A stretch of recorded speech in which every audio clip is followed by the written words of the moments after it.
Welcome to a joint Lorehounds and Properly Howard podcast covering A Night of the Seven Kingdoms on HBO Max.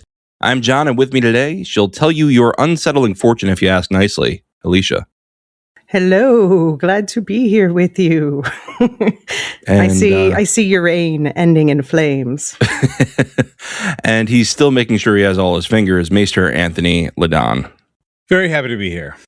Today, we are recapping Season 1, Episode 2, The Squire. We'll give our hot takes on the episode, then go into a scene-by-scene breakdown. The main breakdown will be on this feed every week, but to get additional content like our Sunday night instant take or weekly feedback episode, you can head over to Properly Howard with me, that's Anthony, and Steve, who is not here today because he's celebrating his 30th wedding anniversary with Heather. Wow.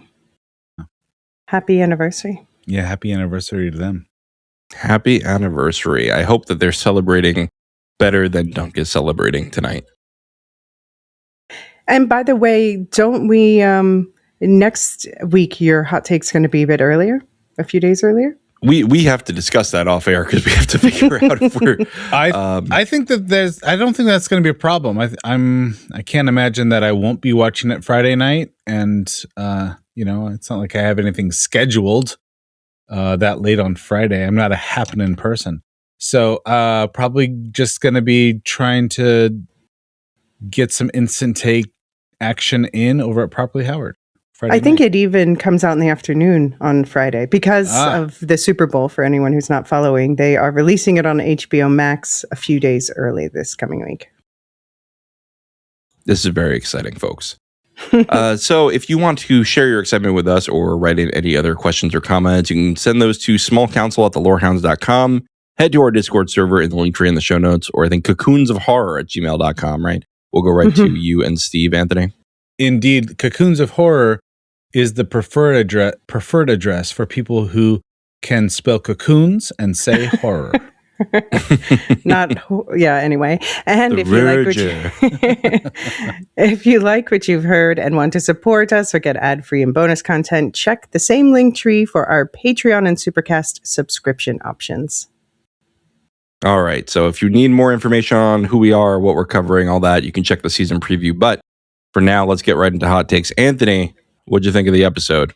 So I think this episode had one of my favorite scenes and one of my least favorite scenes. And I love the scene that I'm positive about twice as much as I dislike the scene that I am not positive about. Do we get to know which is which? Yeah. I'm happy to say which is which. But I do think that all in all, I'm willing to forgive a lot of the deficits, and because I love the things that they're doing well so much more than I dislike things that they are tripping up. Yeah, I think that's right. So you're not going to tell us the scenes then, just to be clear. I'm happy to talk about the scenes. I'm happy to talk about the scene that I had to rewatch, and I rewatched over and over, and I just loved it every time, was the little playground song that Egg was singing about the Blackfire Rebellion and all of the key characters. And it brought such texture to the world. It's like, of course the kids are going to have some little body song that they are singing in the courtyards that is fundamentally different than Bear of the Maiden Fair or, Alice in Three Fingers or whatever. The kids are going to have a different sensibility. They're going to have different kinds of playful songs that, give a different perspective on the world. And it was just a wonderfully textured window into how oral culture works. It's exactly the kind of song that it wouldn't work well if you tried to write it down. I don't know if do you remember the song that Miss Mary Had a Steamboat? Yeah, well, we did Susie. Susie had a steamboat. The steamboat had a bell. Okay, Miss Susie went to heaven. The steamboat went to hello, operator. Exactly. Yeah. And the only way that I know that Dunk made clear you don't need to know the name of the person. So the name doesn't matter. In that's the end. right. Miss Alice had a steamboat. Exactly. And 3 fingers at all. Exactly. Yeah. So this is the kind of thing that I only ever heard through oral culture. Like it was not, and I grew up in a different time, and so there was such a thing as oral culture, but it was never written down for me. The hello operator sort of bleeding from the bad swear hell. It works if you're hearing it phonetically, and it doesn't necessarily work as well if you're trying to write it out as a poem. And of course, this world's going to have little things like that. And I just thought it was wonderful that they brought that in. It's exactly the kind of thing I would love to see more of. And whoever came up with that little rhyme was just a brilliant. They understand the world very well. They understand how to bring texture to a story like this. And Egg just nails it. Just sitting in on a tree branch, whittling while he's singing it like he's sung it 1,000 times. Just a wonderful performance. And I just loved everything about that little scene. And we know whoever wrote the scene did not skip the songs in The Lord of the Rings.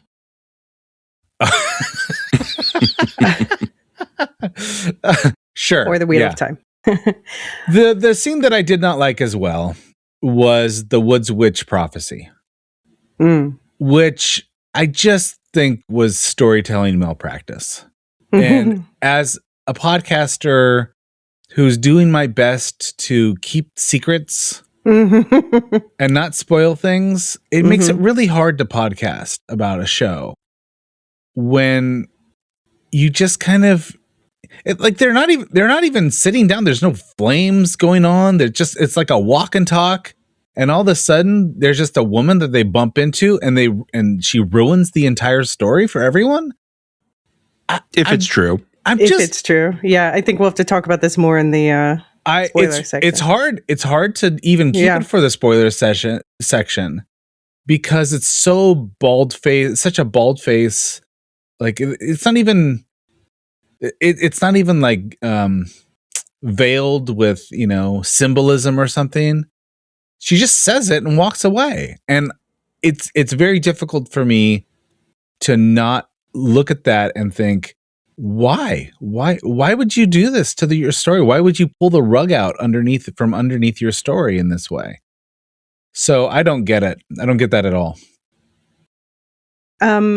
Yeah. So about the prophecy, I'll say that even what we think we know comes from in-universe canon reference books, but even that is hazy at best about the whats and the wheres of things later in Dunk and Egg's lives. So it is interesting that they chose to include this, particularly, George R. R. Martin presumably approved that or didn't tell them not to do it, or I don't know, but I am confused about why. Also because I just thought it was weird. I've never seen a fortune teller come up to someone and say, "Let me tell you your fortune," and then just walk away without asking for money or anything. Why not? Why isn't there money involved? Why? Well, she's a real fortune teller here. This is the real deal. She needs no coin because she knows the lottery. Everything about this woman tells me, and it's a show with prophecy. We know that this is a magical world. Everything about this woman tells me that she knows what she's talking about. She's foreseeing the future. I don't doubt her at all. And it's in an episode where we find out that he's a secret Targaryen and he's in line for the throne. And so I'm just sitting here as a viewer thinking, why would you do it? And if you decided to do it in episode 3, why do it this way? I really don't get it. It's an interesting factoid that probably means nothing is it does happen to be the same actress as the innkeeper we met in episode 1. Oh, really? Mm-hmm. Really? Why would they reuse her? You know what? I didn't like her in that episode either. Oh my gosh. So that aside, that would be my one quibble. I was surprised by it, but I actually laughed out loud to the reaction, what does she mean? He's like, don't worry about it. But overall, my response to this episode is, I think, is what I was hoping going into this week. Like, we can now say, oh, Egg is a Targaryen. Okay, let's stop hiding that. Right. And there's not really much else to hide, really. I mean, we do know where the story goes. We won't ruin that, but we don't have to like trip over ourselves not talking about anything. And we see at the end of this episode already, we have the worries like Dunk, like, oh my God, how is he going to fare in a joust? And now it's like, doesn't matter. He's got bigger problems. And here the story goes, and it's kicking off and going full speed from here for the last 3. Oh, wait, are we? Yeah, we're halfway through. Yeah. Halfway through. It's both sooner than I thought it would be and later than I thought it would be. This reveal and this whole scene, at least. I thought perhaps they would have changed the way they revealed it. But I was surprised at how early the confrontation comes. And I think it's going to be an interesting ride going forward. I think there's going to be a lot of surprises even for book readers. I think that this episode did the best job so far at capturing the relationship between Dunk and Egg. This real like brotherly bond, this, kindly, saying that he's going to, feed him his fist, but then kindly showing him how to sew on a patch, the training of the horse, the just sharing stories. And I mean, there's a scene in this, and I put this on under the Alice song, but I think that the discussion around the Alice song is like the core of this show, is just Egg grasping for meaning from Dunk, and Dunk just doing his best. Absolutely doing his best to meet that moment. That's the core of their relationship. And I absolutely love it. In addition to that, Dunk kind of like, only a fool would interpret this kind of song in the way that you're interpreting. Like at first he's like kind of like incredulous, like, why are we talking about this? And then always a little bit, like he's always a little bit slow in the uptake. He's like, oh, like I would have never saw the song that way, but now that I've heard it that way, I probably can't unhear that interpretation. And this is a different kind of conversation that I thought I was gonna have. We know that Alice had great prowess. She is hope. She's hope for all peoples. Is she though? she represents what is it? A doughty spirit. She represents the most base of the male gaze. I mean, look. I mean, my Zencaster name today is Respect for Alice, and I do think that Egg is trying to bring a little bit of. He's trying to put a little spotlight. Right. Plight of all of the Alices. For sure. Well, assholes aside, let's get right into the episode. Training comes Who first. You call an asshole? I can't call it an asshole? No, you're saying you're calling us. Sorry, go ahead. Oh, no, I'm not calling you an asshole. I'm talking about the puckered bits that Alice deals with. All right. Egg wakes early to train Thunder and ready the horse for Dunk's first joust. While initially stubborn, Thunder learns to charge. Egg is interrupted by the one-eyed Sir Robin Riesling, the maddest knight in the Seven Kingdoms. Egg boasts of Sir Duncan the Tall, who has spent the morning unnecessarily vomiting, as only knights of high birth and renown will be allowed to compete today. Dunk is initially cold to Egg, but he teaches him how to sew gently. Egg also sings a song recounting the Blackfire Rebellion. And this is where I wanted to open it for Anthony. If you wanted to talk at all about the Blackfire Rebellion, obviously not like a long one, but, a little background for those who are more cursory in their Martin lore. Yeah, it's really sort of the history that puts Westeros in the place that it is right now. And if you listen to the song, you'll find out that some of these people are ill-begotten. And of course, as you might imagine, Westeros is most at peace when the line of succession is secure, and everyone's pretty happy with who's on the Iron Throne. This is the story of the latest political civil war in Westeros. Aegon the Unworthy decides he's going to legitimate all of his bastard-born children on the throne, or on his deathbed. And of course, this launches the kingdom into a civil war. And some of the characters in the show we will meet fought on the side of the winners, and some fought on the side of the losers. And you can imagine the sort of the political ascendants of those who chose the right side, and the descendants of those who fought on the wrong side. And of course, the songs tell the story too. Like the winners get to think up the best songs to celebrate their victory. And so this particular song is from the perspective, Daron the Good, who is able to put down the civil, the uprising, as it were. Very good. Yeah. This Targaryen family doesn't really know how to get along, as we're learning from these two shows. There's a lot of fighting between the factions. And Can I just ask for a reminder? So the song we have, they talk about Prince Baelor and Prince Maekar, which are the two older princes that we saw last week. The Baelor's the one who remembered Sir Arlen. So they were the hammer and the anvil, and so they were on the winning side. They, won the award, but the fact that they're here to make amends. Remind me, the ash tree, the family there, were they on the losing side? Yeah, maybe. I'm sure that we'll be able to find out afterwards which side Lord Ashford was part of. I don't know if I ever thought to look it up. so, yeah, I mean, thank you, Anthony, for all that background on the Blackfire Rebellion, and Alicia for your clarification, because that's it's interesting stuff to think about. Whose sail goes further and whose sail is kind of torn to shreds in the ascendancy here. I am mixing so many metaphors. Oh my God, I'm moving on. So, does anyone know why I was vomiting this morning, or is it a mystery? You were worried about jury duty. I was worried about jury duty.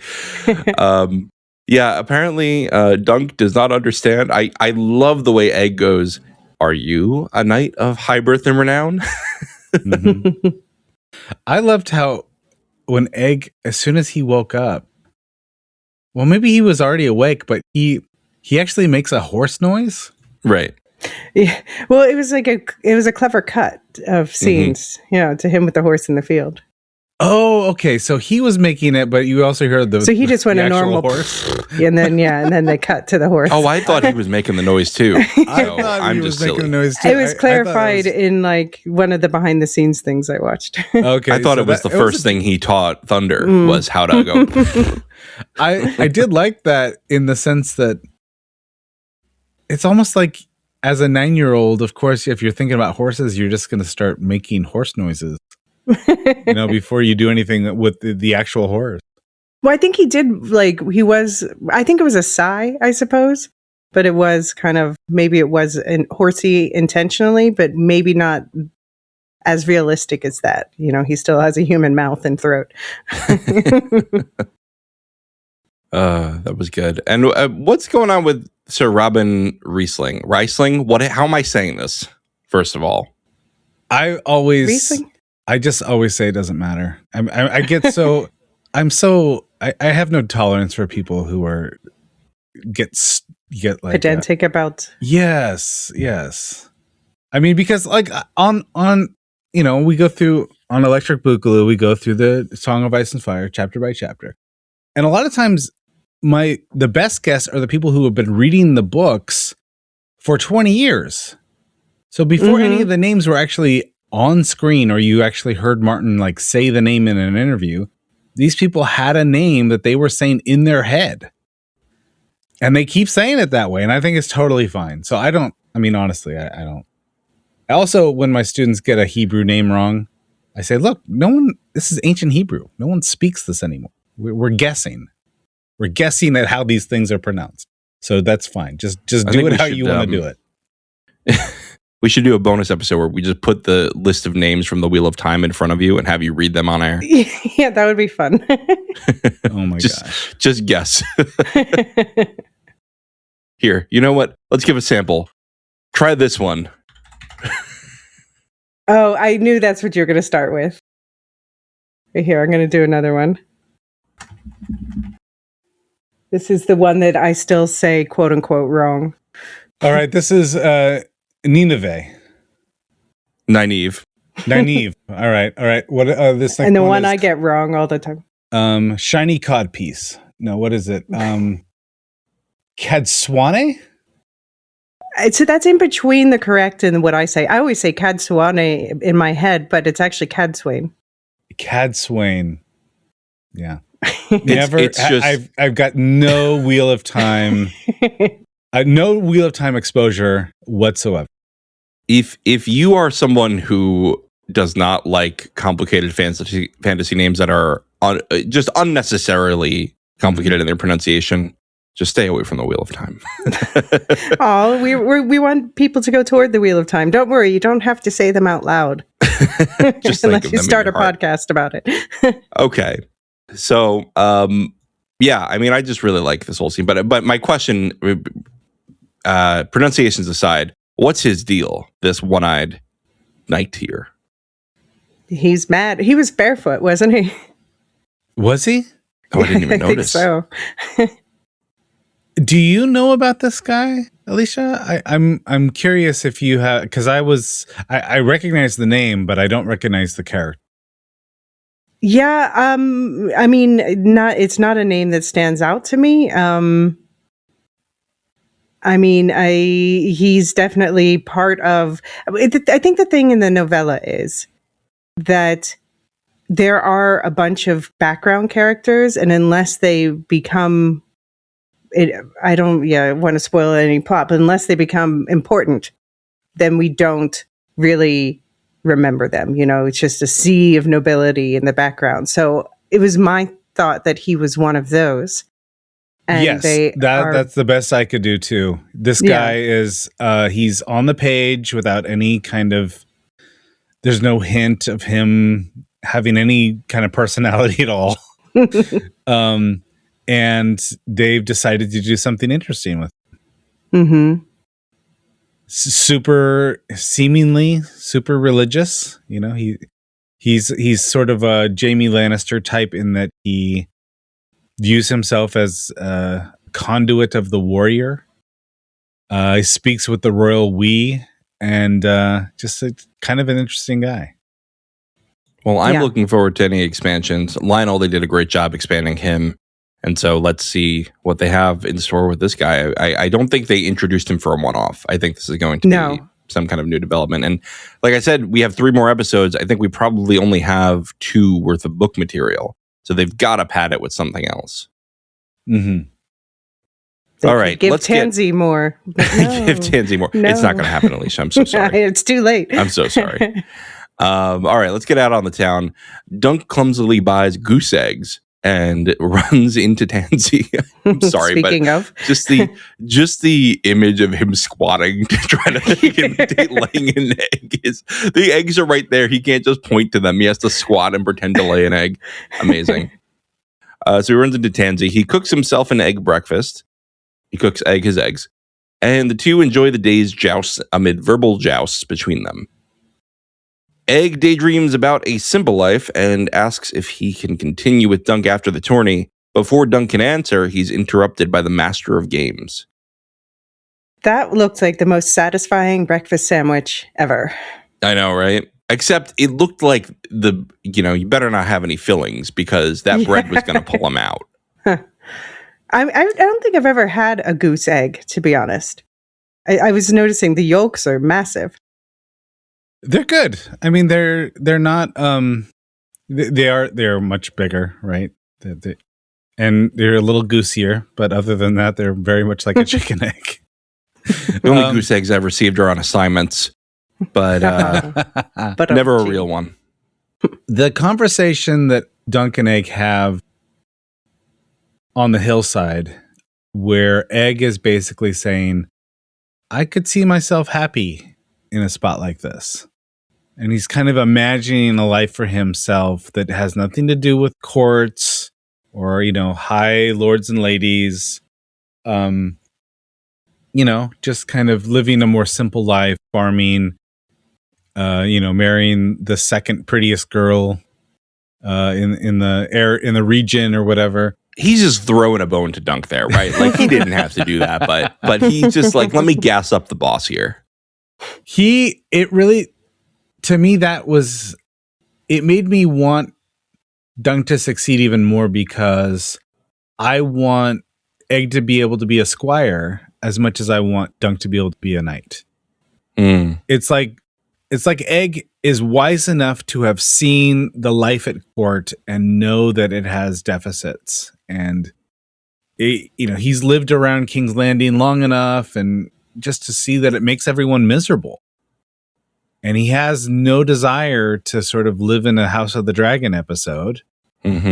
And now that he knows that, and now that he's seen the good side of life, I kind of need for that to happen for him. I need for him to be able to be a squire with Sir Dunk and the Tall. And I almost want that more than I want, Dunk to, ascend the ranks. It's such a stark contrast to, spoilers for House of the Dragon, but I think we're clear that there are spoilers for any TV that's aired. Right? Yeah, any TV that's aired. We're not going to spoil like book stuff that hasn't aired, but Game of Thrones and House of the Dragon is fair game, whatever's aired so far. It's such a stark contrast with Millie Alcock's Rhaenyra when what's his name, the fuckboy Kingsguard, he goes, "Hey, can we move Kristen away?" Cole? Yes, Kristen Cole, Mr. Fuckboy. He goes, "Hey, let's go to Essos. Let's just, let's get out of here. Let's live a small life." And she's like, "Ick. I love this court. I am going to rule it, and I am better than you. Goodbye." But you can still be my play toy. Just a shout out to Kristen Cole. Amazing in Task. Have either of you seen the HBO show Task? No, I haven't. He's a great actor. He's really great at making me hate this guy. He's really good in that show. I forget the actor's. He's always Kristen Cole to me. This scene with Egg, it's absolutely the heart of the show. It's like, if this guy can figure out how to survive as a Targaryen outside of King's Landing, there's hope for the kingdom.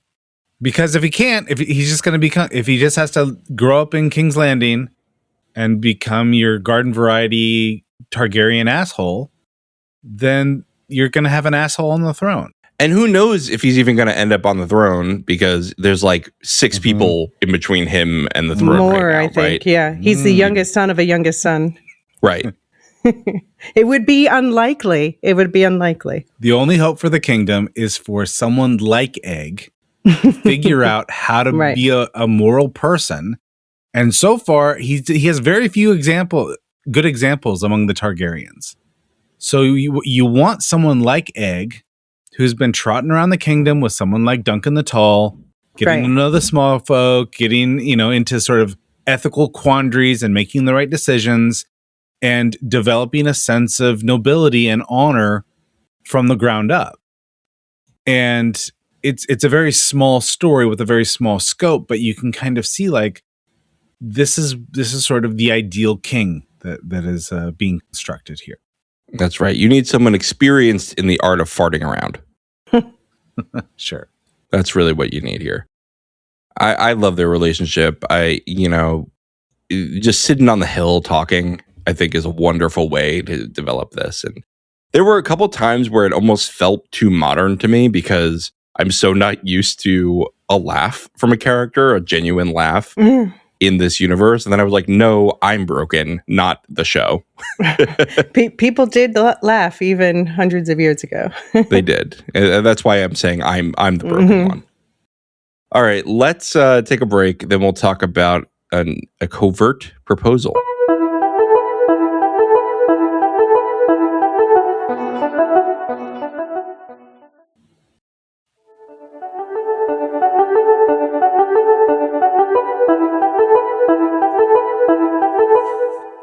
We're back. The Master of Games comes in. He tells Dunk that Lord Ashford has emptied his coffers on the tourney. He proposes that Dunk challenge Sir Andrew, the youngest son of Lord Ashford. They will rig the match, allowing those who bet on Dunk to make a large sum. Dunk wins his first match. Everyone goes home happy, except Dunk's honor. Would you take the deal? I mean, I heard you guys talking about this on your instant reactions, that my immediate question was also like, why is he telling him this? And I guess, yeah, he wants him to make sure that Dunk chooses the right guy. But I feel like if they just gotten the guy to choose Dunk would have tried his hardest and he could have fallen and it would have all looked legit. So I don't understand why they're telling him. I think it's okay. I'm gonna excuse them here. I think it is so that it draws less attention to it, right? Because a heads knight challenging above his station, that's just a heads knight being a heads knight. But I don't know if it would be seen as like honorable for Sir Andrew to then go amongst the peasants, pick one of them, but he's picking the biggest one. So, but would he ever actually do it? And then if he does challenge him, are people going to be a little bit more suspect? Maybe bet a little bit more evenly. I actually see why they would want the challenge to come from Dunk. Okay. Yeah, your comments on this, John, really helped me because I think initially I thought, well, just have him fall off his horse. Right. But they were signaling it, right? They kept saying, well, whose shield are you going to tap on to? Everybody who passed. And I think that there's a virtue in, we got this a little bit from Fossaway. It's like, he's a local hero. And so whoever taps on this guy is going to be playing the villain. And of course, you're going to want a good looking villain. You're going to want someone you've never heard of, who is bigger than, he's a big old brute. And of course, you're going to get everyone betting on the local hero. They're thinking that Dunk is the perfect guy to pull this off because he looks the part and no one knows him. And so, of course, he's an unknown. So, of course, you're going to get the maximum amount of bets for Andrew. But I think that there's also a little part of this where the Master of Games. Do we know this guy's name? I just keep calling him the Master of Games. I think that in addition to that, it's like this guy actually will do this because he's sleeping under a tree. So if there's anyone that needs a little bit of money, this would be a meaningful thing for him. In addition to that, maybe he doesn't believe Dunk's story about being dubbed. So he's thinking, this is the perfect guy to sort of play into my scheme. So I think this didn't work for me initially, but I think it works in retrospect. I love that he corrected him on the tree too. Yeah. He's like, no. Elm. Yeah. Right. I mean, so many great. I love this Game Master actor. Really, like the way he spits, the way he hawks. The most phlegmy guy who's ever been on screen. It's so good. I love when Dunk assumes that he's going to ask for money. I don't have any money. Shocking as that is. I'm going to call him Master of Phlegm from now on. So good. I'm kind of, the idealist in me wants to say, Dunk, the only thing you have at the end of the day is your honor, right? But that's not really true, is it? The only thing he has at the end of the day is his horse and his shield and his sword, and his armor now. So I don't know. It's tricky to enforce ethics on this person who would probably starve if he loses his match. Yeah, I mean, I don't know. Like, is it immoral for Dunk to take it? Like, I suppose it goes against his ideals about, I think, the whole thing. I know, Anthony, you always doubt that he actually got dubbed by Sir Arlen before he died. And I'm on board with that. I understand that. But I think that that's something that Dunk in his head can twist in such a way that he probably actually believes it did happen in a certain way. He's created a space for himself. He said enough words that somewhere in there was probably a knighthood. He couldn't hear the words over the explosive diarrhea. And he probably did dub him. He was a little distracted at the time. Yeah, I mean, I think that's something that in his mind he can square away. This, I don't see how he can square it away with his sense of morality. It's just always going to feel wrong to him. Let me ask you this question. If you're the master of games, would it be better just to trick Dunk and say, hey, you've got a lot of potential, and I've been watching good old Andrew, and I think he's the right guy to tap if you want to win, and here are a few reasons why you might have an advantage over him. This is the best strategy for you going forward. Moreover, if you can show your prowess against the Lord's Son, then everyone's going to, think the better of you because you were able to unseat the local hero. You're going to make a name for yourself. Yeah, I don't know. I mean, something like that where you don't actually have to tell Dunk that this is a scheme. You just kind of have to plant the idea in his head to tap the right shield. I mean, I think that would be more effective. The effect that Dunk quote unquote ruins it all later with Arian anyway. But all that aside, if it did go through, I do think that would be more effective, but it would have to come from someone else other than Mr. Hakalugi. Yeah, maybe. And the more people you include in it, the more your conspiracy becomes hard to quash, right? Hard to keep under wraps. Yeah. I don't know. I think that probably I'm reading a lot in here, but Mr. Hakalugi, since that's the new name of him, I think he wants to level with Dunk. First of all, I think he underestimates how dumb Dunk is. That's one thing. Like, I think he's honestly shocked every time he talks to Dunk how dumb Dunk is. I thought you were saying the opposite. Okay. No, I think he's underestimating how dumb he is, honestly. Aww. No, look, Dunk has a heart of gold, but he is not the brightest bulb in the See, I can't even finish it because Dunk's dumbness is rubbing off on me. I might take issue with this, but continue your thought. All right. So I think he's trying to level with him the same way he leveled with him of like, look, if you wanna be in this, just get somebody to vouch for you. All that kind of thing. The way he shakes his head and he tries to give him advice when Dunk goes to all the kings, and it just happens to work out for him, and a prince doesn't behead him.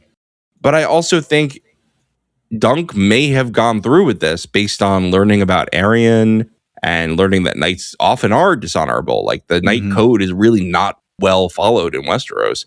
I think he probably would have gone through with this, but for the fact that his whole life just got turned upside down by beating up Arian.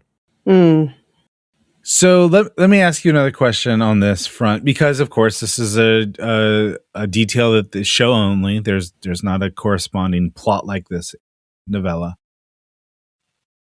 Do you think that Lord Ashford is in on this, or is Master of Phlegm just sort of scheming on the side on his own?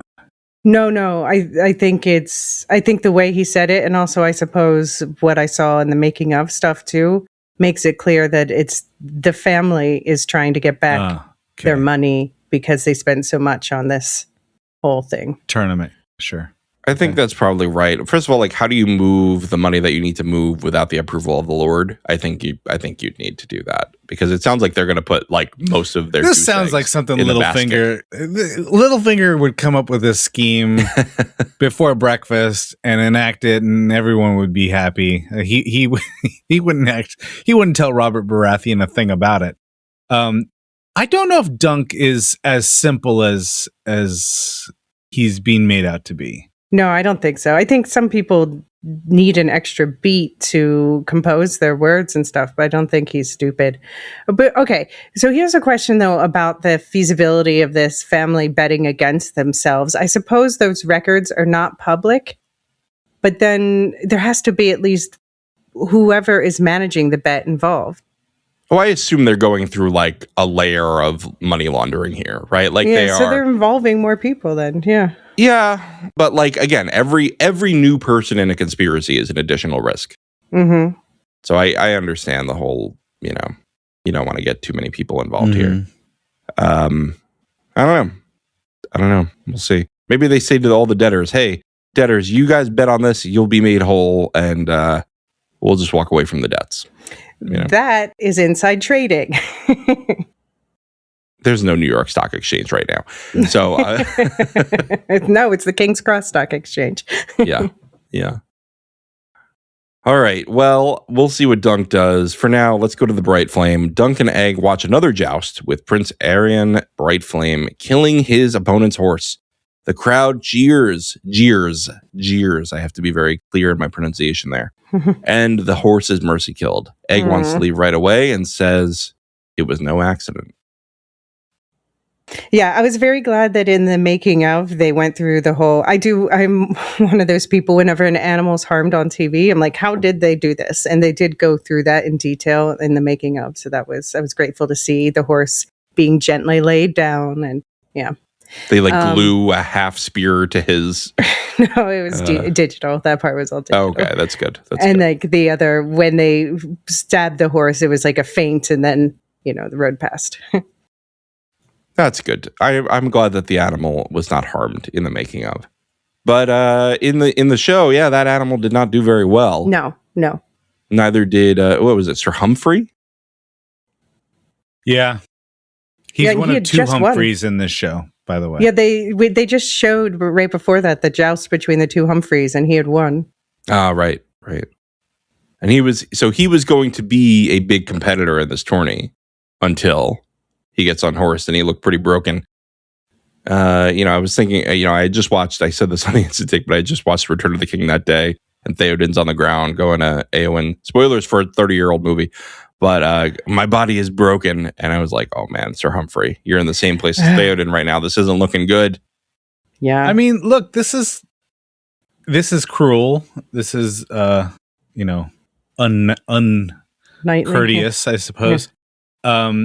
And yet, if you have no compunction about it, it actually is pretty good strategy. You've taken out one of the main competitors. And so you don't have to face this guy again. This is sort of equivalent to Karate Kid sweeping the leg.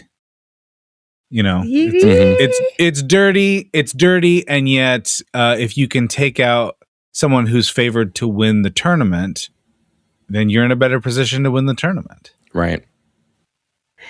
I mean, yeah, I think it comes down to if you have no compunction, and we like Dunk as a character because he has those compunctions, and we dislike Arian because he doesn't have compunctions. And the thing, and it comes down to that this is not just about winning this joust. It's about the fact that the Targaryens came here to make nice with the small folk, and this is having the opposite effect. What did you think about the common folk rushing the crown? Like they're rushing these princes with the intent to. Do you hear the people singing the songs?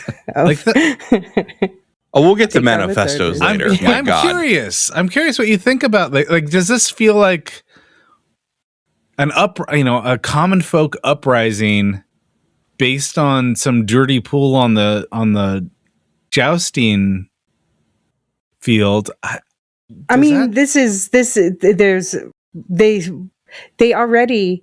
was already a tinder keg, a powder keg, waiting to explode. And Arian was very stupid. Maybe that will help him short-term win a joust, but he's inflaming the tensions that he was supposed to calm down. And so I think, Arian's an idiot.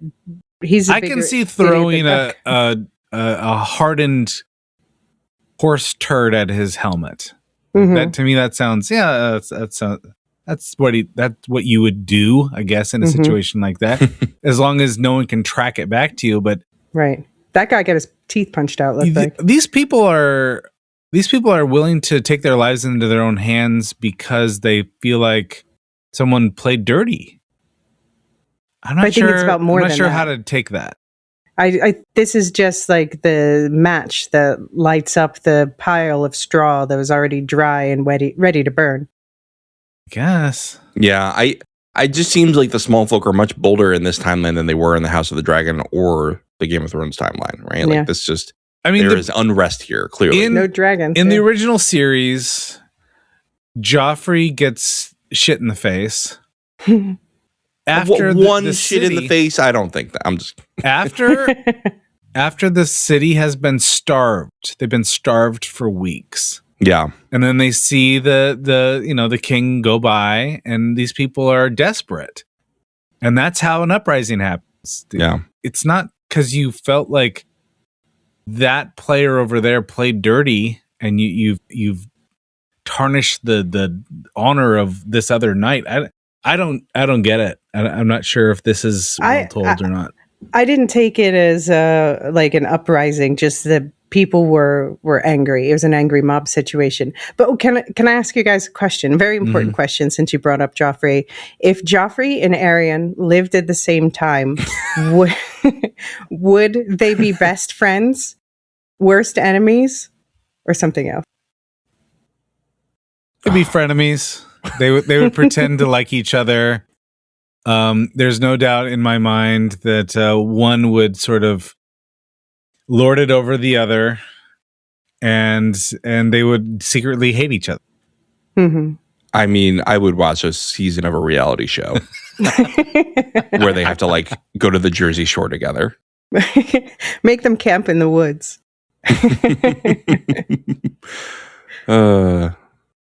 They compare like the texture of the shits that were thrown at their face. Who among us, right? Who among us hasn't had shit thrown at our face? All right. I think that this is.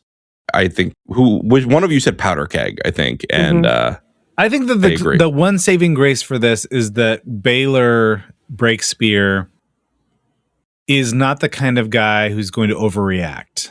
Mm-hmm. So if these guys get a little out of hand, they get a little rowdy, you calm things down. You take a bird's eye view on this situation.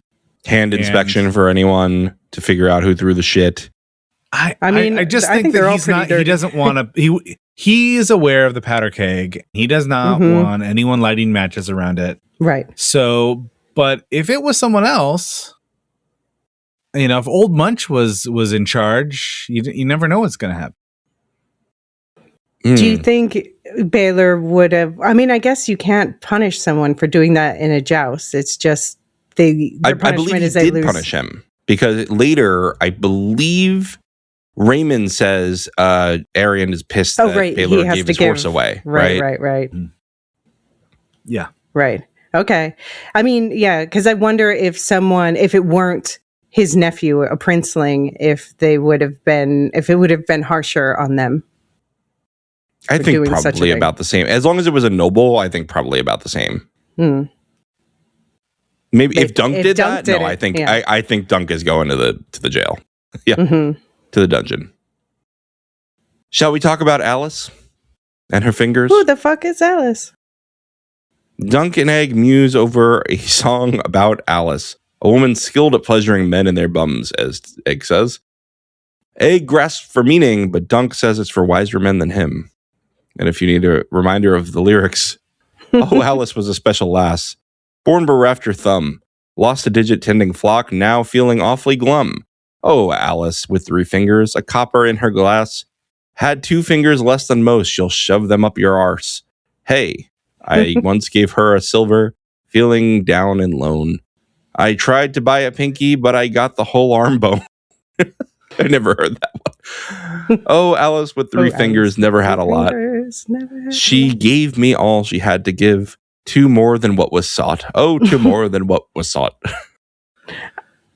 2 more than what I bought. But I bought. I'm sorry. But I mean, if you're getting like up to the arm bone, you're getting a lot more than just 2 extra fingers. That's true. So I'm just being clear.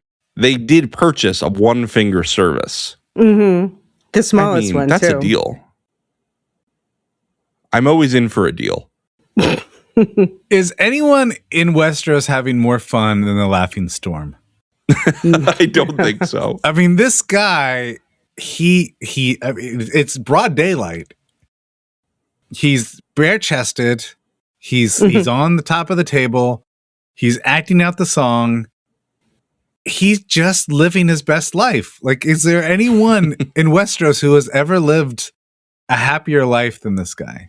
Ooh, maybe his descendant, Bobby B. I mean, look, he's married to Cersei. He's in a marriage that a loveless marriage. I don't know, man. The party's always over eventually.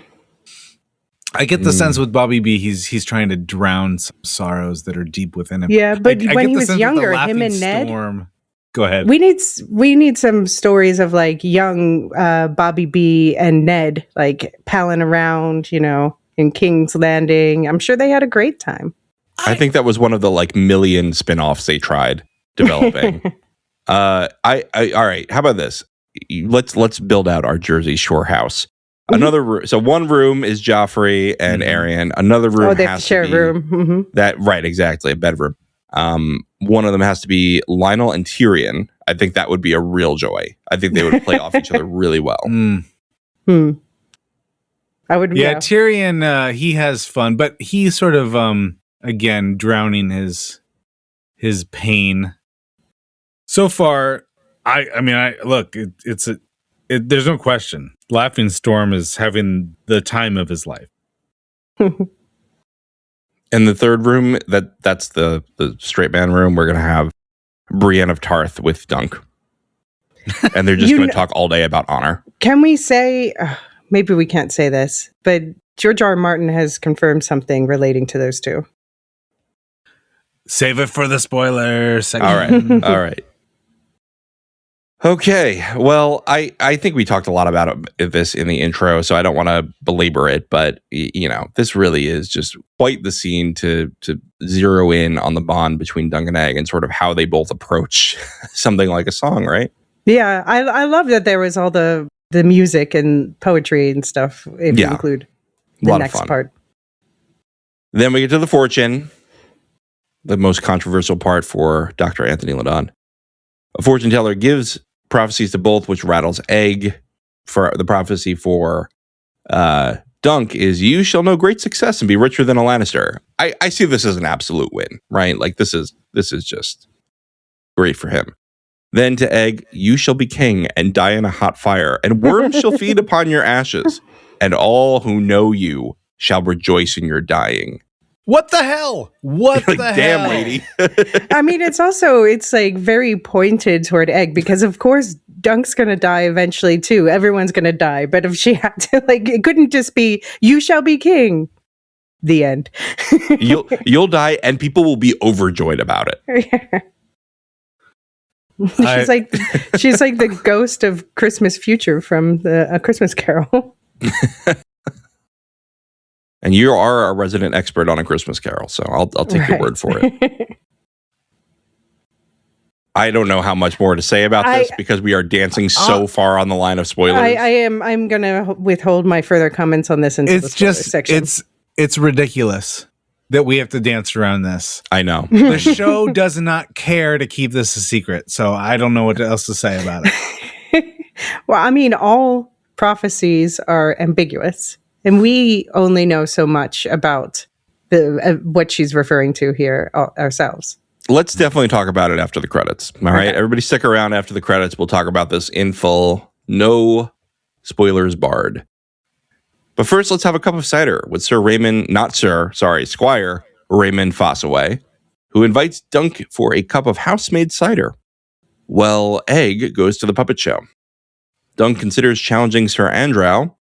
When Dunk mentions Egg's commentary on Arianne's honor, Raymond goes on a political tirade that would make Thanksgiving dinner with your uncle seem easy. I was cracking up during Raymond's political commentary because incestual aliens, he called it. He's so not wrong. It just felt like, it felt like somebody who's like in college and just got into politics and needs to like ramble about it for an hour. You know what? I mean? I'm glad someone said it. This is absolutely my take on House of the Dragon. There's no good guys. There's no bad guys. They're all the same. Greens, blacks, it doesn't matter. These Targaryens are incestuous. They're colonists. They burn people alive. What else do you need to know about them? Raymond Fossaway is the only one speaking the truth. I would love some of the Fossaway cider. I mean, I bet the Apple House makes the best cider in the kingdoms. I'm sure it does. Raymond Fossaway is anyone. top 10 people in Westeros you'd want to get a beer with. Absolutely. Just delightful. Absolutely. Even you could tell Dunk was hesitating because it was like, oh, you don't want to go to that kid's puppet show. And Dunk makes eyes at Tansy, and he's like, no, of course not. Sure, I'll come have a drink with you. But then, yeah. What do you think that Raymond was going to say about Egg before Egg ran in and ruined it? Oh, good question. Yeah, I don't know. I think he was just going to say he's the youngest. He's just a kid, or Yeah, he's just a kid. I mean, of course, if the only thing that he could say is something that would be sort of rumored throughout the kingdom, right? Mm-hmm. So, but are there rumors about him? Yeah, I don't know what sort of the word on the street is about this kid. I feel like all of his older brothers take up all the air when it comes to that. Yeah, maybe so. That's why he's left to go find random hedge knights to follow around. Yeah. Well, in the end, you get 2 drinks into Raymond Fossaway, and he goes, "Come and see the violence inherent in the system." Should someone take Dunk aside and say, "This guy wants to be your best friend"? Can we just say, like, do we need a cootie catcher to tell this guy, like, do you want to be best friends? Yes or no? Raymond Fossaway consistently is trying to get Dunk to, like, have a little bit of fun. Mm-hmm. Drink a little bit with me. Here's a burp. Why don't you respond with a burp, Dunk? Dunk is just not catching on that, like, this guy's a pal. This guy could be your best pal. I think Dunk is in his head. I think he's thinking about whether or not he should fight Andro, what he should do on the morrow. But in the meantime, you could have a pal. You could have a new best friend, Dunk. Do you think, now Dunk is for the first time acting as his own man rather than the squire of someone else. So do you think he ever made any bonds with the other squires? He doesn't seem to know them. I think the issue with Dunk is that he doesn't have a good sense of what actually happens at a tournament because all he knows about them is what Sir Arlen has told him.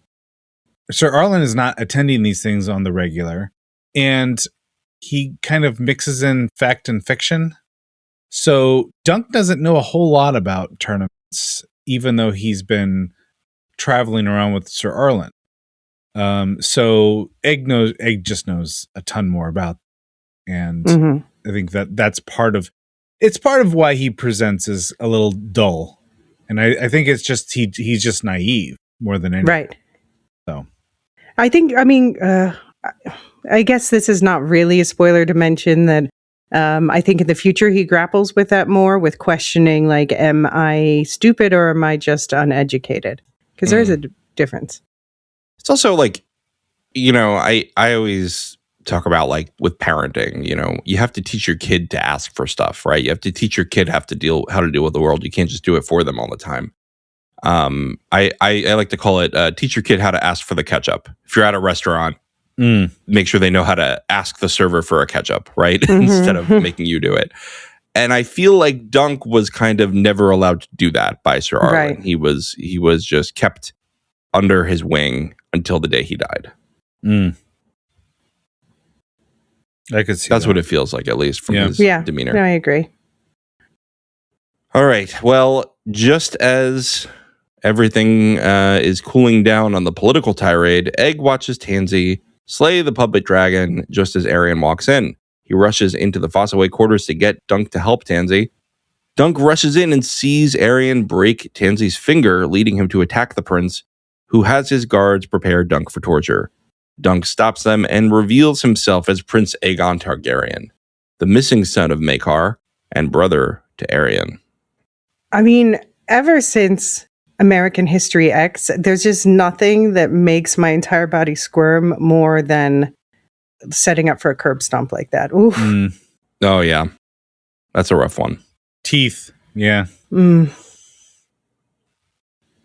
Dunk as I was say going to this, have no more breakfast sandwiches if that went through. Not with that bread. You'd have to soak it. It wouldn't be sloppy steak. It would be sloppy breakfast sandwich. So let's talk about Egg's choice to involve Dunk in this. Like Dunk, I'm sure he regretted it. Dunk doesn't really know better. He should know better, but he doesn't. He sees red.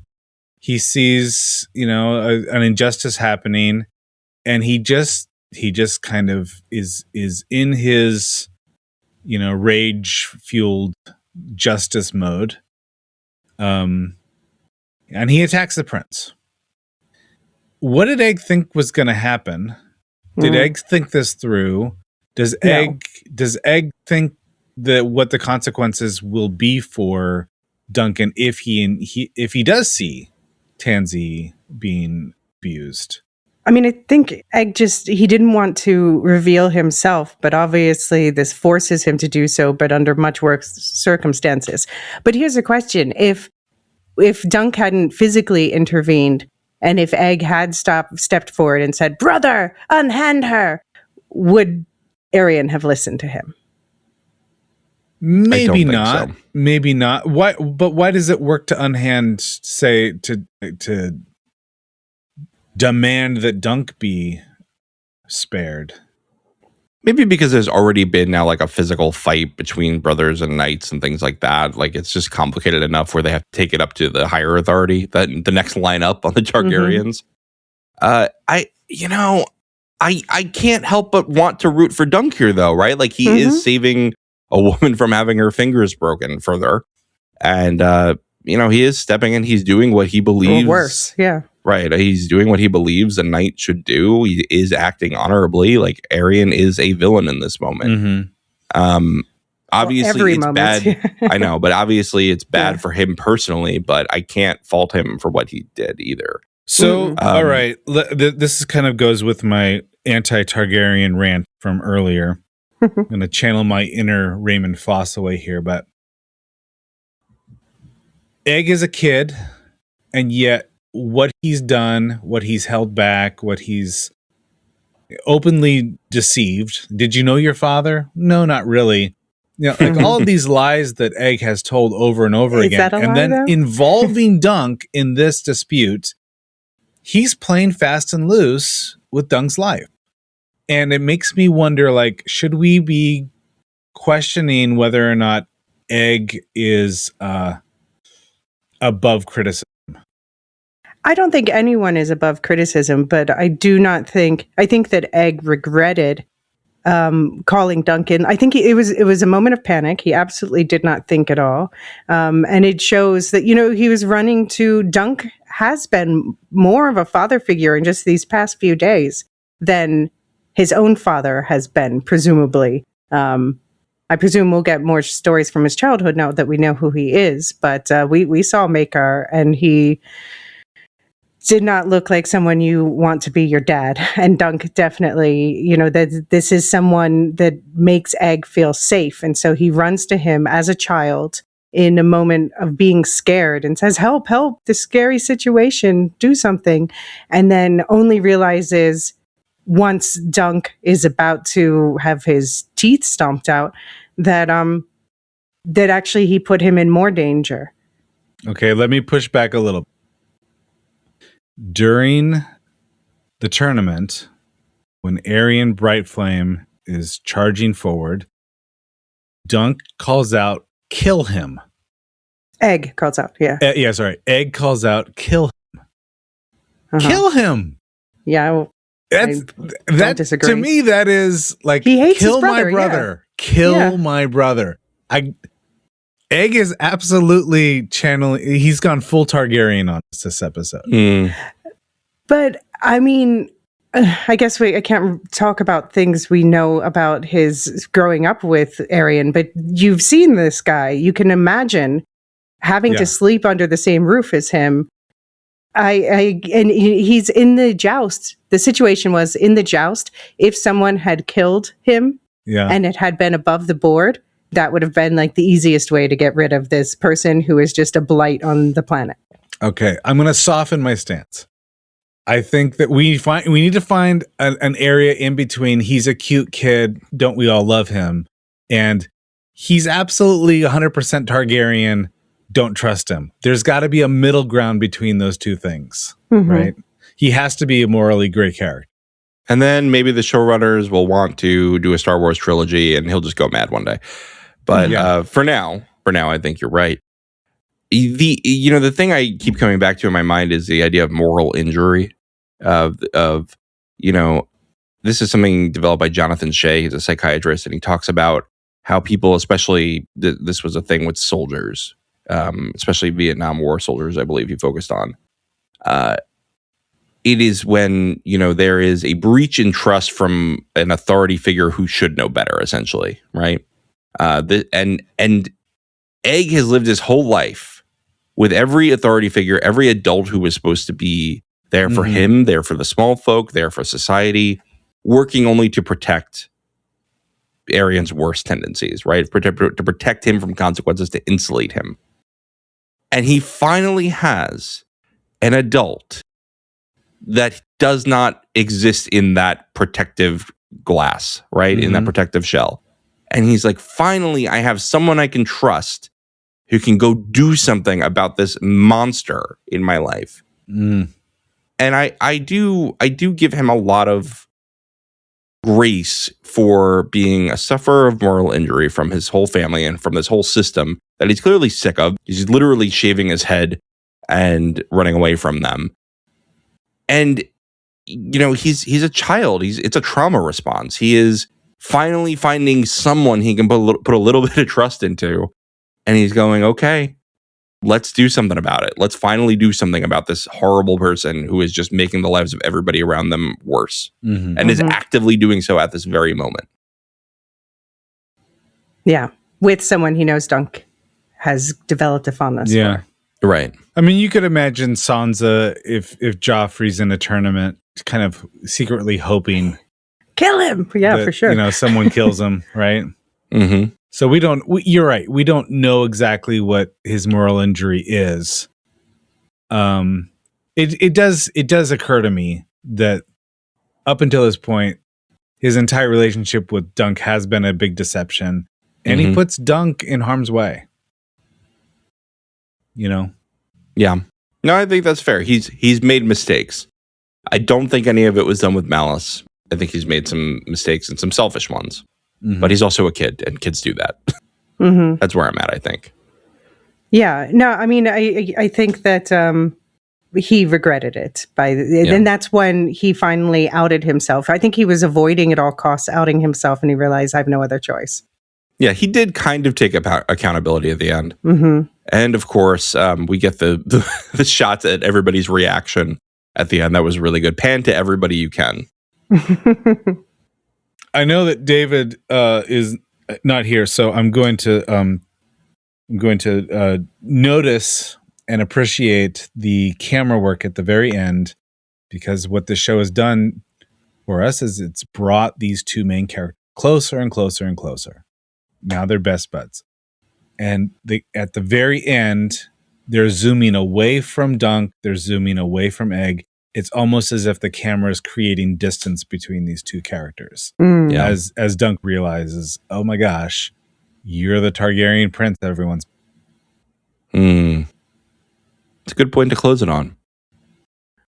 Let's talk quick. You can get, again, the main pod on this feed, and I think also on the Properly Howard feed, right? Is that being posted over there? No, I have not been posting it over there. So this is where you get the deep dive. Okay. If you want the instant take and the feedback, do a search for Properly Howard. I will also say this, that Steve and I are prepping for our next season of our film review. We'd love suggestions for movies to cover. And if you'd like to send those, you can send those to Eubanks@thelorehounds.com. Eubanks spelt like Bob. I'm very confused, but I'll go with it. What's the theme of the new season? It's the Newlywed Pod. Very good. Very good. All right. Well, and you had your first episode kind of explaining it out, right? A little bit. We have not fully explained it yet. We'll do that soon. Okay. Right. So Properly Howard movie review. That is a podcast you can find in the show notes, and if you just search in your podcast player. You can also listen to Radioactive Ramblings, another podcast on our network covering Fallout. Fallout is very popular this season, so you definitely want to get in on the conversation there. You can also check out Nevermind the Music, doing weekly coverage of music and psychology. I'm not sure what they're covering this week, but I am excited to find out tomorrow. Alicia, anything going on your feeds? Yeah, let's talk about the Oscar stuff going on the Lorehounds feed. So Lorehound stuff. Yeah, I can only do so much at one time. That's fine. I also have to do paid work. But yeah, the Oscar coverage is kicking off. We're going to be doing the weeks up to March 15th, covering all the different categories and other award shows like the BAFTAs and the Indie Spirits. So watch out on the main feed. You can already catch up on David and I responding to the nominees and talking through a preview of the Best Picture 10 and other surprises. Very good. I'm excited to hear more from that. You do a great job with the Oscars every year. This year is no exception. And Jean, Marilyn and I just put out a Percy Jackson one shot for seasons 1 and 2. And I was like, oh, let's see if we can do it like an hour. And it's like about 2 seasons of television that's full of deep mythology. I don't know what I was thinking. It's 2 hours and 40 minutes long. David and I are also talking about The Pit every week. So we're having a lot of fun covering that medical drama, which is bigger than a medical drama. You know, it's a very unique show. And Marilyn and I are recording a Silmarillion story soon. And guess what, folks? Earthsea is on the calendar. We're really recording it in March. So it's happening. It's happening. We're finally going to close out that series and move on to another book series. And we are doing now double the Wonder Man coverage because David loved the show so much. He's taking the reins of the coverage and splitting it into 2 episodes. So 4 episodes for each. Very cool. All right. Alicia, can you thank people with me? Absolutely. So you say the first part of every name and I'll say the second part. Okay. Thank you to our Discord server boosters, Aaron. All right, Tiller the Thriller, Doom71, Athena, Jalea, Lestoon, NCM, Ghost Partition, Radioactive, Richard, and Andrian. And our lore masters. You want me to do that too? Okay. I don't know anymore, Alicia. We're too far deep in the tourney now. Martian, Michael G, Michelle E, SC, Peter OH, Nancy M, Duve71, Brian 8063, Frederick H, Sarah L, Garrett C, Andrew B, Kwang Yu, Nathan T, Sub-Zero, Aaron K, Dally V, Mothership 61, Gnarls, Kathy W, Listu, Jeffrey B, Elisa U, Ben B, Scott F, Stephen N, Julia F, Collie L, S, Ilmariel, Paul K, Rocky Zim, Jessica A, Red Zippy, the TCS, Dopamine, Catch It, Ellen R, Mrs. Tennant, AC Wilson, Eli W, Cassie K, Chumbarooney, Katia, Josh Liu, Painton PDX, Corey G, and Adrian. Thank you all for all your support. Keeps us doing plenty of these pods on too many shows to count. Stick around, everybody, after the credits, and we will talk full book spoilers. The Lorehounds podcast is produced and published by the Lorehounds. You can send questions and feedback and voicemails at thelorehounds.com/contact. Get early and ad-free access to all Lorehounds podcasts at patreon.com/thelorehounds. Any opinions stated are ours personally and do not reflect the opinion of or belong to any employers or other entities. Thanks for listening. All right, folks, you did it. You made it to the spoiler section. Go away if you don't want them. Anthony, what's going on with Egg? Is he king or not? So I don't want to. I do not want to fall into the trap that I've always warned people not to fall into, and that is, don't think that the lore surrounding Westeros is fact. Right. So just because a World of Ice and Fire says that Egg ends up becoming king and sitting the Iron Throne and then dying in a fire. Don't think that that's necessarily fact, but it is common knowledge. This is the kind of thing a maester would put down on paper as if it is common knowledge, and he wants to preserve his history. So it's a possible, like, remember Laenor in House of the Dragon, in the lore, he ends up getting killed, but in the show, it's all a big ruse. He lives happily ever after in Essos, and there's a body that they find, and so he fakes his death. They could do something like that with Egg, right? Is it cheap if they keep doing that, though? I honestly, I don't know how to read this Woods Witch's prophecy if it isn't just a bald-faced truth. Like, but it's also like, why didn't she say that Dunk dies in the same fire? She just fucking hates the Targaryens. Yeah, I mean, I don't like how it's done. I don't like how they brought her in. I don't like how it's done. I don't understand why they would include this person at this particular moment in the show. I don't understand the purpose it serves for the show. In an otherwise really able, feat of storytelling that they've been able to accomplish so far. So, it just doesn't make sense why you would do this, because you're undercutting your story, and But I don't know. I can't make sense of it. I think there's still wiggle room for things also, always in prophecy. But in this one, all who know you shall rejoice in your dying. Now, I think this refers to the fact that Egg, because of this experience with Dunk, and being more connected to the small folk, he tries to institute some reforms, and his own children, whom he... why doesn't Egg just make his own children go out and be with the small folk for a while, since he got so much from it? But he doesn't. And they are not on board with his reforms, especially the reforms where he's trying to get them to marry specific people. And they're like, we'll marry for love. Thank you very much. And that causes wars. And then his other reforms, the other nobles, the people who know him, the other nobility, they start to resent all this. So I wonder if they'll say all who know you rejoice in your dying, as in the other nobility, but maybe the small folk rejoice in that he lived and think of him as, having been a good king. Rejoice in your dying? That sounds pretty negative. No, I'm saying the all who know you part is what I'm saying there. The all who know you are the nobility. The small folk don't know him, and they rejoice in his having lived. Or are the people who know him, is the person who knows him just Dunk, and because they faked their deaths, he rejoices in his dying because now they're free to live normal lives and not royal lives? Ooh, could be. You never know. I also don't think Daemon's going to die as he's supposed to die in House of the Dragon. But anyway. I mean... Oh, he better. I don't get. The only thing that I can come up with is,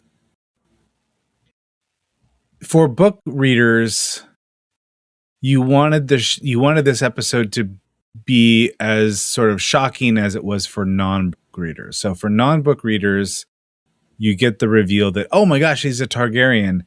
But in order to keep the rest of us sort of on our back heels, they decided to reveal something that was not revealed in the story, and sort of send our minds reeling, which, if that's what they wanted to do, they did it.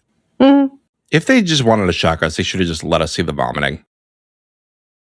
Would that shock us at this point, especially after the last couple episodes? I did love, as far as a shock moment, it was not really a shock moment, but who was it in one of the behind the scenes thing, one of the women who works on the show was saying that she's like, and then that horse just looked dead-eyed into the camera and shat, and it was a gift. Yeah. That's so funny. But about this, so now I'm trying to remember, it was from an official source where they were talking, the showrunner was talking about the hope for this show is to release a series every year, a season every year, and to do 5 seasons of this part of Dunk and Egg's life, and then do a time jump and do 5 seasons of, when Egg is like a young adult, and then 5 seasons further into Egg's life, I suppose, going up into Summerhall, I would assume. Yeah, the shorter saying like the show will grow up with them. And I'm like, this seems very impractical for so many reasons, but we'll see. It would be fun if that happened. I don't want them to recast Egg, but I guess they would have to if they did that. I'll be in the nursing home being like, yeah, get him, Dunk. The only other spoilery thing that I wanted to talk about was when Raymond Fossaway is reeling off the many immoral Targaryen brothers. Mm-hmm. He says that one of them is so worthless that they're going to ship him off to the Old Town. Mm-hmm. Mm-hmm. And of course, this is someone we meet in I think we can talk about series. That. We can I think we can even talk about that in the main pod because they're talking about it. And in Game of Thrones, he talks about Aegon. He talks about this whole thing to Jon. So this brother, of course, we should call it out for people who are depending on us for this information. This brother who they're going to ship off to Old Town to become Maester ends up becoming Maester Aemon, who Jon Snow meets at the Wall. And of course, he reveals himself as the first secret Targaryen of the show. Yeah. And I guess we do learn there that did we learn in the show or is it just the books? Anyway, but that he was offered the kingship because he is Egg's older brother. Mm-hmm. And I believe he says, I think he says it to Jon, yeah. Yeah. Because they're talking about basically like, being offered the power. And he's like, oh yeah, I was offered power. Right. But he basically went to the Wall so that Egg would be the one who was put on the throne. Well, if we're full spoilers here, he also says, I wanted to revenge my family. And I decided not to do it because I'm a man of the Night's Watch and my family is up here at the Wall. Mm-hmm. And that was the right decision for me. And, he basically tells Jon Snow, like, you're going to have to decide whether you want to be a Stark or you want to be a man of the Night's Watch. Mm-hmm. So, but anyway, that little bit with Maester Aemon, if you go rewatch season 1 of Game of Thrones, it will kind of spoil some of the later seasons of Dunk and Egg if you decide to go watch it. Yeah, same issue in House of the Dragon, right? We're talking about Rhaenyra and all that with Joffrey. Mm-hmm. Yeah. Yeah, so speaking of ties to Game of Thrones, the thing that I said that I would mention in the spoiler section is that George R.R. Martin confirmed that Brienne is a descendant of Dunk. But oh, really? But we don't know exactly how.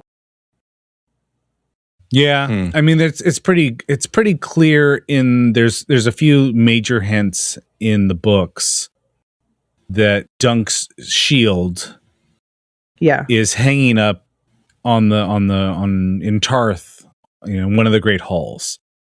And Brienne has a particular affinity for this particular shield, which of course has always kind of been a literary connection. But then you also have the details that she's especially large, and that would suggest that maybe Dunk is sowing little seeds around Westeros, and the seed is strong. We know, right? Or maybe just one. It only takes one.